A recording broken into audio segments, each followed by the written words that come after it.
জামায়াতে ইসলামী বলছে যে আমাদের অন্য কোনো আদর্শ আমরা লালন করব না, আমার জীবনে একমাত্র উসওয়ায়ে হাসানা হচ্ছেন মুহাম্মদ রাসূলুল্লাহ সাল্লাল্লাহু আলাইহি ওয়াসাল্লাম। আল্লাহ তাআলা বলে দিয়েছেন, লাকাদ কানা লাকুম ফি রাসূলিল্লাহি উসওয়াতুল হাসানা। আমরা আপনাকে অন্য কোনো ডাকছি না।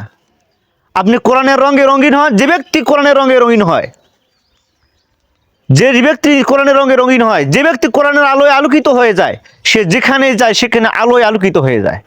যে পরিবারে থাকে পরিবারটা আলোকিত হয়ে যায়, যে কর্মস্থলে যে প্রতিষ্ঠানে থাকে ওই পরিবেশটা আলোকিত হয়ে যায়, যে সমাজে বসবাস করে যে ব্যক্তি কোরআনের রঙে রঙিন হয় ওই সমাজটা আলোকিত হয়ে যায়।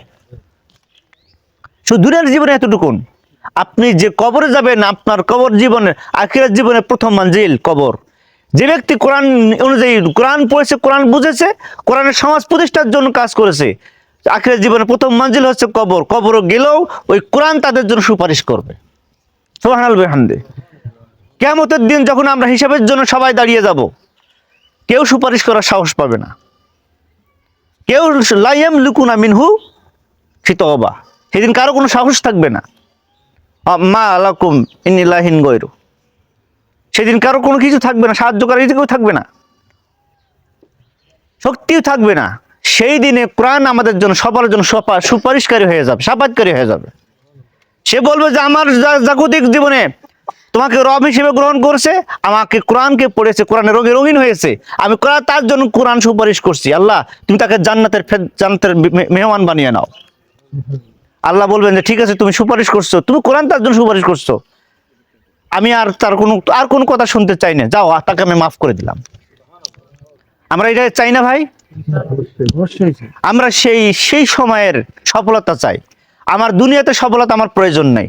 দুনিয়ার সফলতা মেম্বার হতে হবে, দুনিয়ার সফলতা চেয়ারম্যান হতে হবে, দুনিয়ার সফলতা এমপি মন্ত্রী হতে হবে, এই সফলতা আমার প্রয়োজন নেই। আমার জীবনের সবচেয়ে বড় সফলতা আমার রব আমার মালিকদের জন্য পাঠিয়েছেন। আমাকে যদি আল্লাহ তাআলা এই কারণে মাফ করে দেন, আমার জীবন সবচেয়ে বড় সফলতা। তাই আমরা সেই পথে আপনাদেরকে আহ্বান করছি। আমাদের অন্য কোনো নেতা নাই।